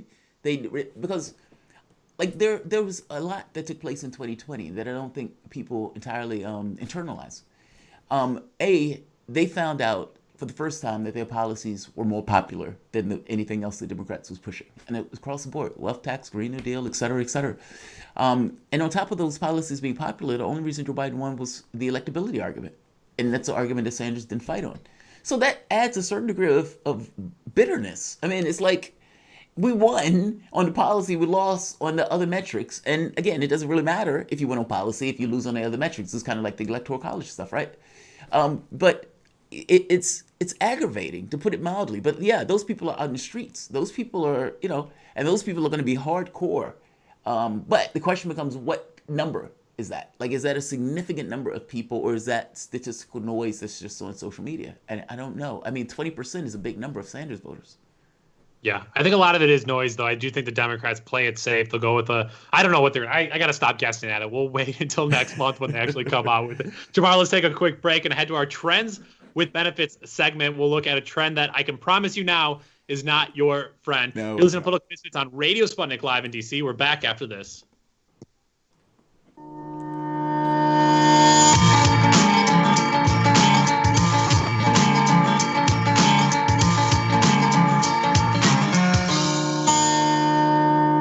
Tough questions are the most powerful weapon we have. As long as you have questions, we'll keep asking.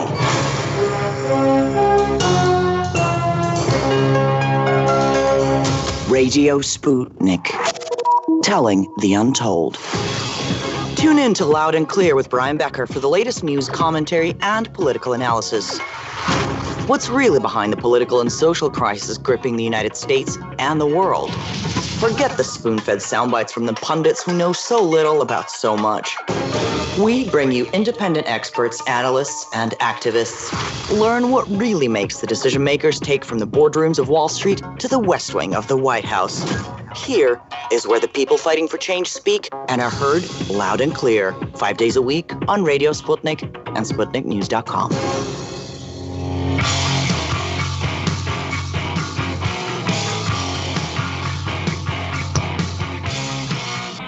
Welcome back to Political Misfits on Radio Sputnik, where we bring you news, politics, and culture without the red and blue treatment. My name is Jamal Thomas. I'm here with the bombastic brawler for justice, one Bob Schlehuber. You heard that change in sound. It is Thursday. That means it is the sexiest name show on the network, Trends with Benefits. As always, you can join the conversation by sending a chat, tweet, or you can give us a call at 202-521-1320. That is 202-521-1320. So, also like, share, etc., etc. There's a great, interesting story coming out of North Carolina. I've noted before that law is not law because it is just or moral or fair. It's law because there is a man with a club that will beat you and dispense all sorts of force in order to get you to follow that law. So we are joined. Speaking of North Carolina becoming the fifth state to see ag law struck down, we're joined by Kevin Gazala, journalist, documentary filmmaker, writer for Shadowproof.com, and co-host of the podcast Unauthorized Disclosure, to talk about the little bit of news, good news for a change. He wrote yesterday for Shadowproof about North Carolina federal court striking down the state's ag law on the grounds that much of the law violated the First Amendment, which is obvious, right? North Carolina was the fifth state to have such a law struck down, and we're hoping to see this trend continue. But let's go back a little bit. Kevin, welcome to the show. Yeah, thanks for having me. Absolutely. So let's go back a little bit. Can you tell us what these ag laws are and how they've ended up coming in conflict with the First Amendment or becoming a First Amendment fight for American farmland? So very basically, these are laws that are passed. They're backed by agribusiness or other corporations that are involved in industrial agriculture. And we're not talking about necessarily family farms, though it's possible that they might get duped into supporting these sorts of laws. But factory farming especially, these are the interests that push these kinds of laws that are supported by primarily Republicans. There's really not a whole lot of bipartisan support. You find this kind of a law coming out of ALEC, which is this legislative council, this conservative group that has pushed these kinds of corporate policies on Americans for at least the last 10 to 20 years.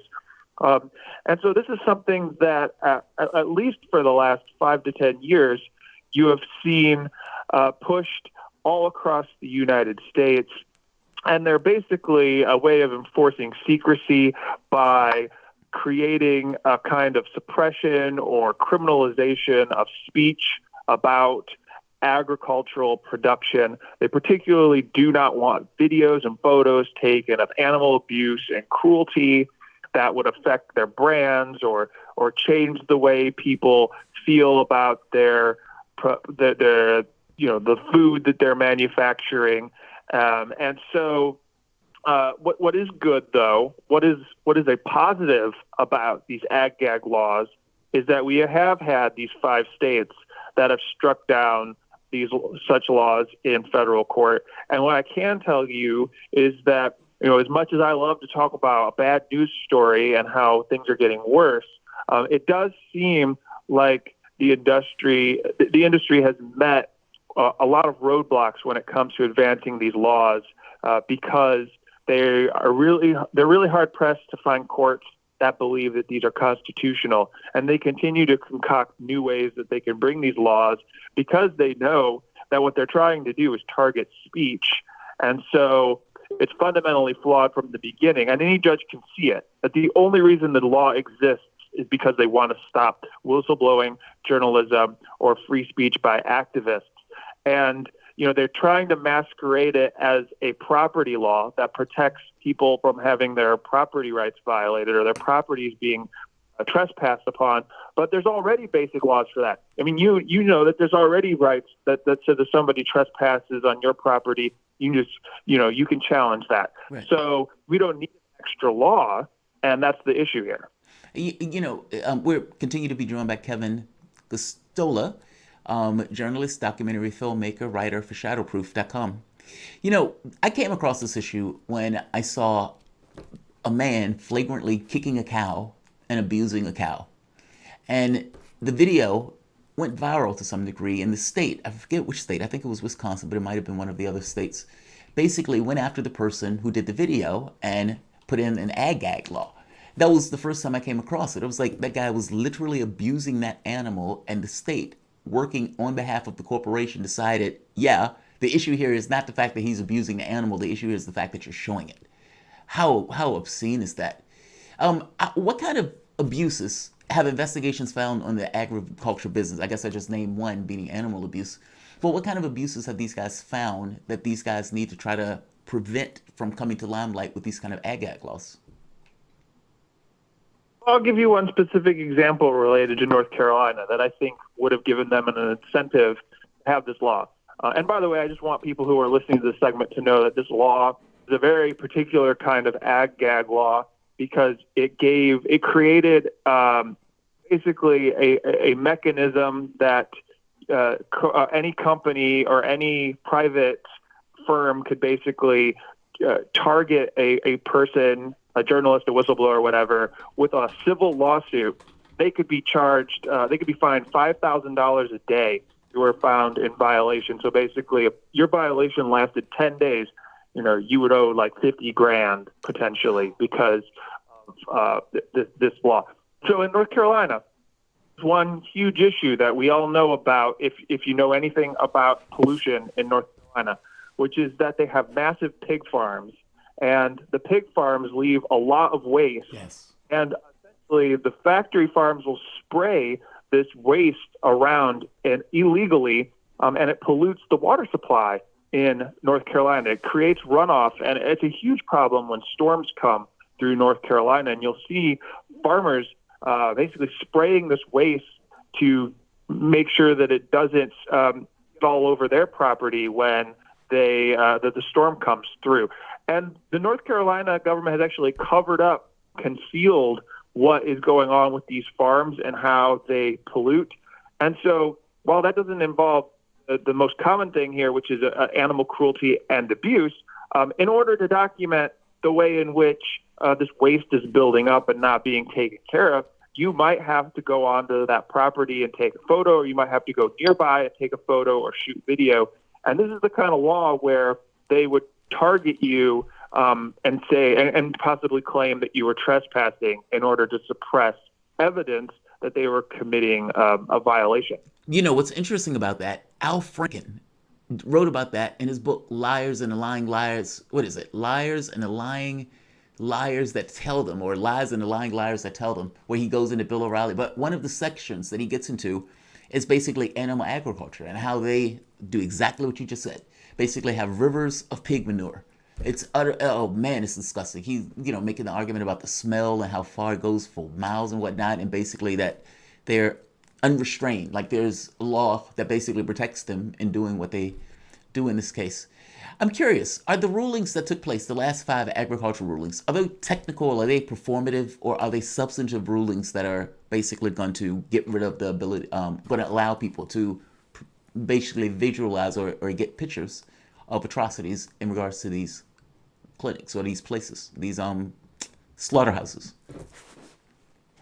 These are really substantive rulings. They say that they violate the Constitution, these laws. They clearly say things like law criminalizes speech that inflicts no specific harm on property owners, and that it risks chilling speech. The judges have recognized that it undermines undercover investigations that are done, and it recognizes so all these groups that brought this that are bringing these challenges to the law. They're groups like People for the Ethical Treatment of Animals, or PETA.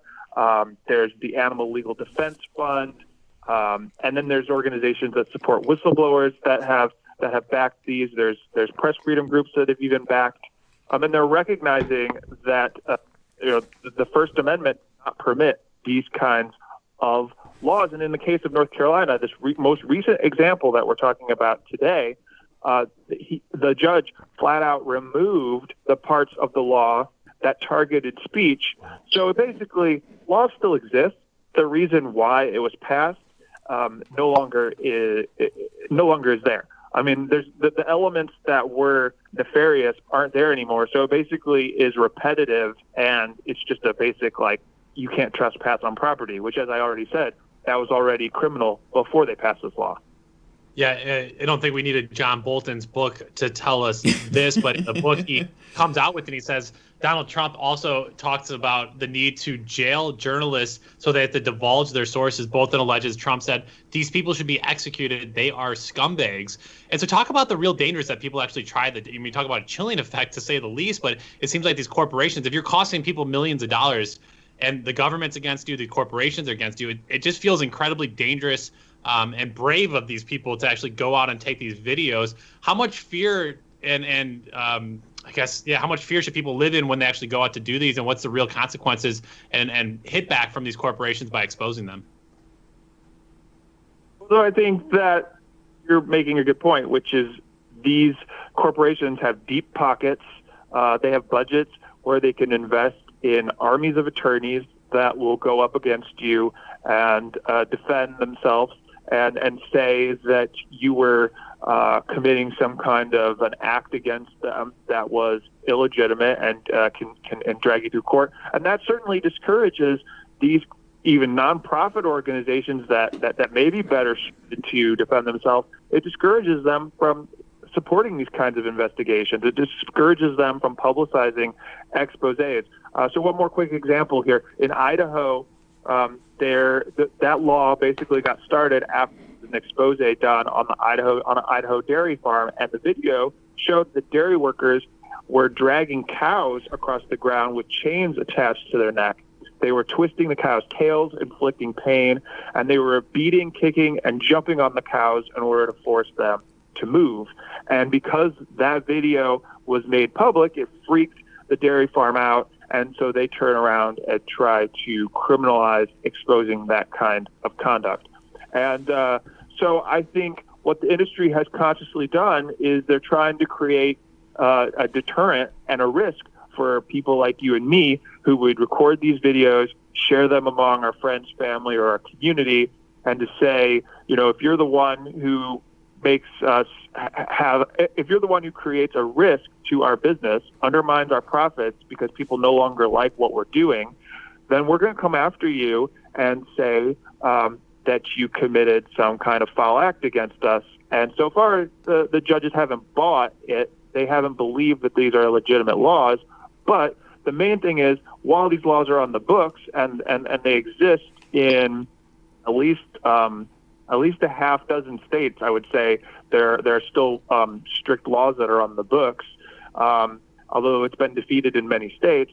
But to the extent that these half dozen states do have laws, then those organizations have to look away from those states. That effectively means that states don't have any oversight, and there's a whole huge limit to whistleblowing that can happen.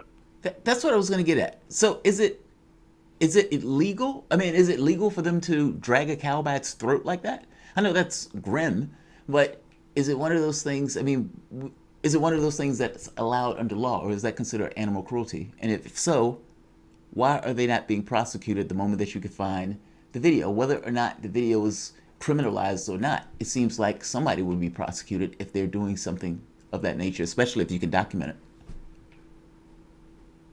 Yeah, you would think that would trigger some kind of an action, but I think we're veering into a larger issue, which is that that the agriculture department, like a lot of federal government agencies, isn't really an oversight agency that's taking care of food is produced or are monitoring the way dairy or other things are produced. In fact, what they really do is guarding the profits of corporations and making sure that they can continue to maximize. And obviously, the reason why we see this abuse and cruelty is because they have to exponentially grow the amount of cattle they produce, poultry they produce, etc. And so that leads to these kinds of horrific videos that are shared. Wow. That's disturbing, to put it mildly. Has there been ever any prosecutions against these companies that were successful? Well, I can't say that the companies haven't ever gotten in trouble for animal abuse or animal cruelty. But what I do know is that, in at least 19 of these states, working overtime in order to criminalize the act of journalism. They don't want the whistleblowing to happen. They don't want these undercover investigations to happen.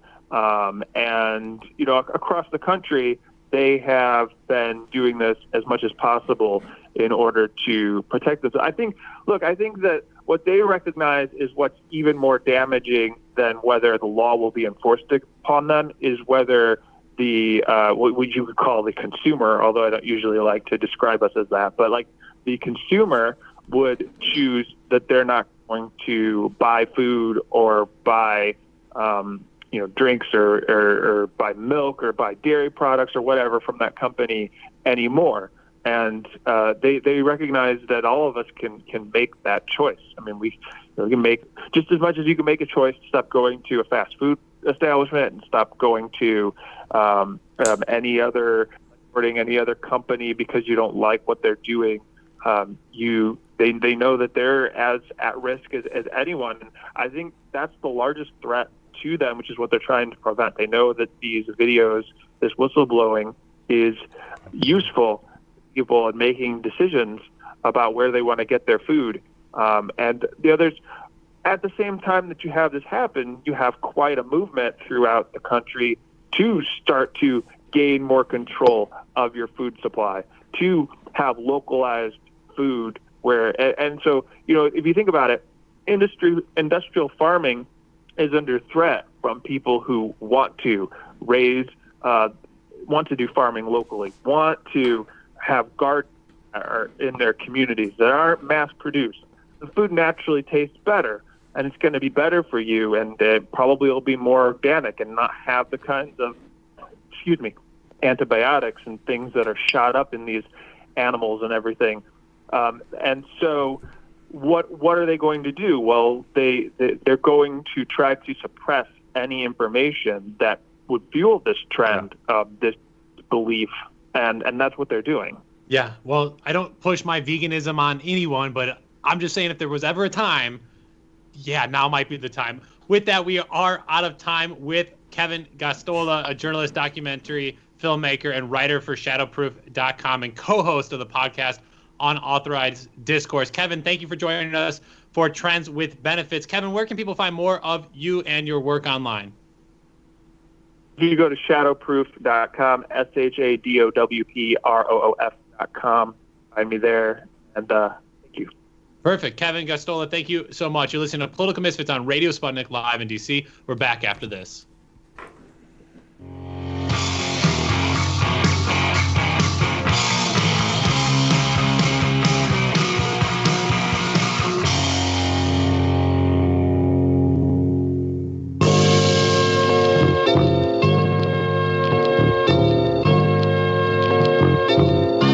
The most important hour of the day. It's the Critical Hour with Dr. Wilmer Leon. On this show, we don't just deliver the latest headlines. We divide the real from the fake. Tune in to hear from some of the most brilliant political minds of today.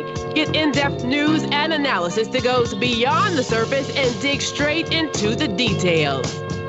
Set your clock to the critical hour for a news perspective unlike any of those other guys.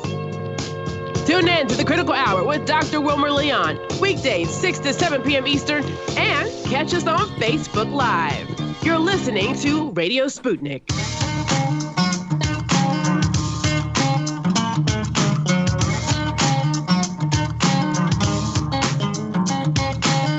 Welcome back to Political Misfits on Radio Sputnik, where we bring you news, politics, and culture without the red and blue treatment.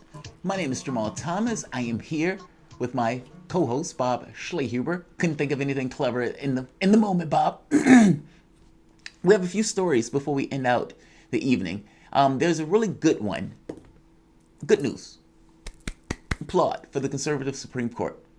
The Supreme Court blocks Trump's plan to end the DACA program.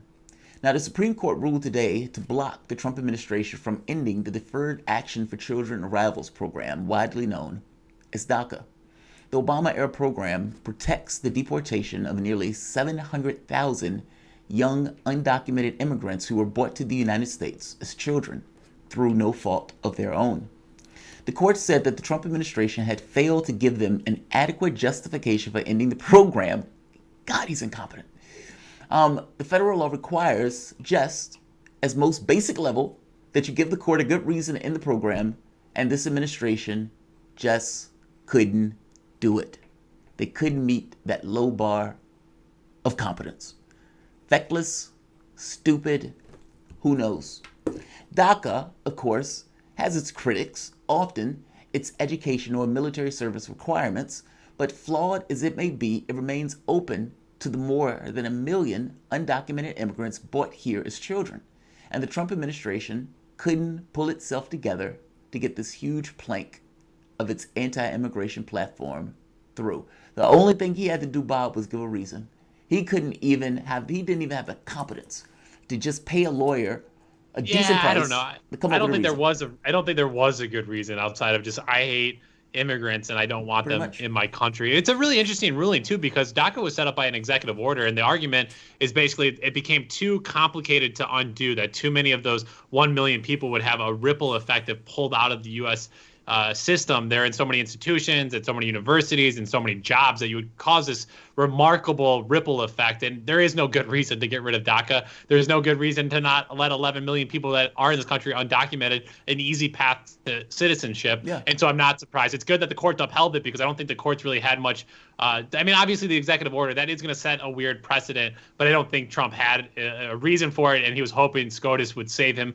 They did not. We have a caller on the line real quick here. Step Air, thank you for calling back and your patience. You're here with us. If anybody else wants to get in before we get out of here, 202-521-1320. Step Air, what's on your mind?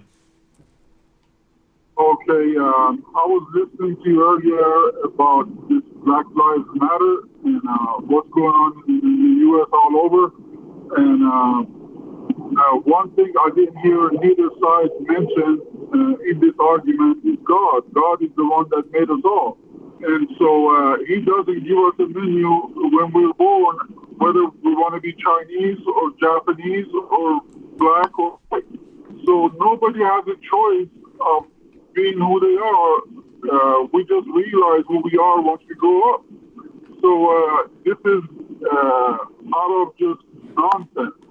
And if anybody looks at it deep inside, to dig it inside, this is just, no matter what you call it, this is inhumane. Doesn't matter who it happens to. And if we as people sit together and obey one God and try and have him in mind in whatever we do, most of these things would never happen. Okay, I have as much right to live as anybody else. Yeah, Step Air, thank you for the call. We greatly appreciate it. A little hard to hear, though, but I think I heard your point, Jamal Thomas. It is kind of this question, right? Is like race is a social construct. We have constructed race here on the planet. Do we try to break down and have the colorblind society, or do we embrace different cultures and where we are and imagine what it could be. I think this kind of goes to your point where you're kind of against the nationalism, the Wakanda-esque Black nation nationalism. But if we're still going to have racial constructs and people are going to be treated differently within it, I could imagine there's plenty of Black people that have said, enough with these white people. We don't trust them when it comes to race relations. We don't trust them with the economy. And some people just want to break. Or, Jamal, do we try to integrate deeply and try to move beyond these issues of race? I don't know if there's enough time in our lifetime to make that shift. And how do you kind of balance it, I think, is what Step Air was trying to get to. There's no right or wrong in it. I mean, a person can say, I'm a capitalist to my core, and I am perfectly okay with the negative outcomes of my actions, even if that means the world ends. How can I fault them for that? If they say that this is what they want, it's not right or wrong. It only becomes right or wrong in the context of comparing it to objective reality. In the case of many of these people, I personally think those people are wrong because, again, it goes to the whole value system thing. I don't necessarily think you need God for this. You know what I mean? I mean, maybe, but keep in mind, people have different gods. And so you kind of get into a difficulty of which God do you worship.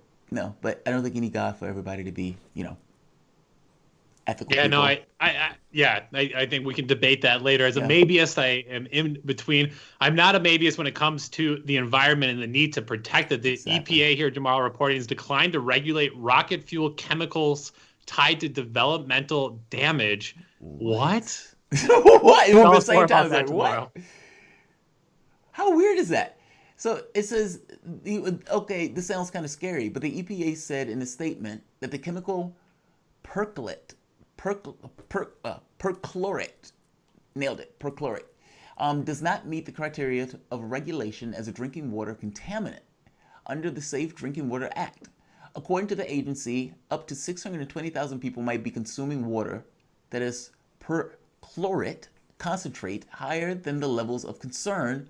But hey, I guess more than 500,000 people is too few to consider that a meaningful opportunity for a health risk reduction for Trump's EPA. Think about what that means for the moment. This kind of goes to the fluoride thing. If you're drinking water and we say, okay, fluoride is not necessarily a bad chemical, whether you agree with it or not, but how much fluoride are you drinking? Because each person is drinking a different set of water. Well, you may have people who are drinking a lot more of this or people who are drinking a lot less of this, meaning you're basically giving people a chemical that you don't necessarily know how to quantify how much each individual is taking. That's somewhat problematic, but Trump's EPA, right? The statement by the EPA head, Andrew Wheeler, who of course used to be a coal-industry lobbyist, of course, and real fan of uranium mining in the national parks, says today's decision is built on science and local success stories that fulfills President Trump's promise to bear back burdensome one-size-fits-all over-regulations of the American people. Let's just be very clear. This is not the American people. This is a very specific segment of the American population, like, 1%. He said state and local water systems could handle the problems themselves.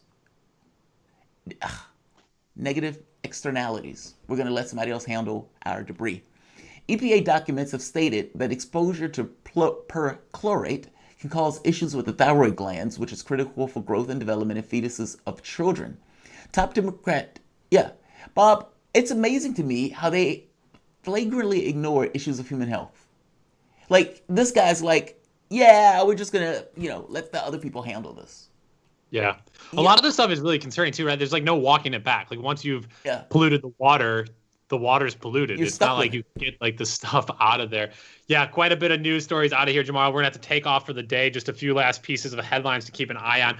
It has been reported here that Atlanta police officers will receive a one-time $500 bonus today, paid for by the Atlanta Police Foundation. So police aren't going to back down, and they got plenty of people that are supporting them. And the New York Daily News is reporting that Facebook removes a Donald Trump campaign ad featuring Nazi concentration camp symbol violating organized hate policy. So that's out there as well. We'll get to those stories and much more when we're back with you tomorrow. For today, we get out of here. Big thanks to Morgan Artukina, Teresa Lundy, and Kevin Gastola. Thank you to Ryan, Dimitri, Andre, and Saul, and the entire Sputnik News team for keeping us up and going during the coronavirus pandemic. Shout out, as always, to our producer, Michelle Whitty. Big thank you to her. And on behalf of Jamal Thomas and myself, Bob Schleheber, thank you for listening. Now get back to organizing. Guys, thank you for joining us. You probably have seen me do a double header today, Fault Lines, in addition to Political Misfits. All things being equal, I want to do both shows. I understand it might be a lot, but I don't see an issue with me basically doing both. It does not seem like that's going to happen, though, because it's a secondary story. But all things being equal, preference to do both. I don't necessarily think people around me are on board for that. Wesley Walker Jr., bam. And Reefy, I'm trying to get through PH line. It's disconnected. It is not disconnected. I'm telling you. It's 202-521-1320. We had callers today. Did we? Yeah, we had several callers today. So Reefy, I don't know what you're doing, man. I mean, are you dialing from a different location, like country-wise? Like, because if you're out of the country, you're going to have to dial like the 1 and all this other stuff. But I don't know why you're having such difficulty getting through. I would say thank you to everybody for joining us, though. I don't know the future of Political Misfits, if I'm being honest. And yeah, I'll leave it here. Like, share, subscribe.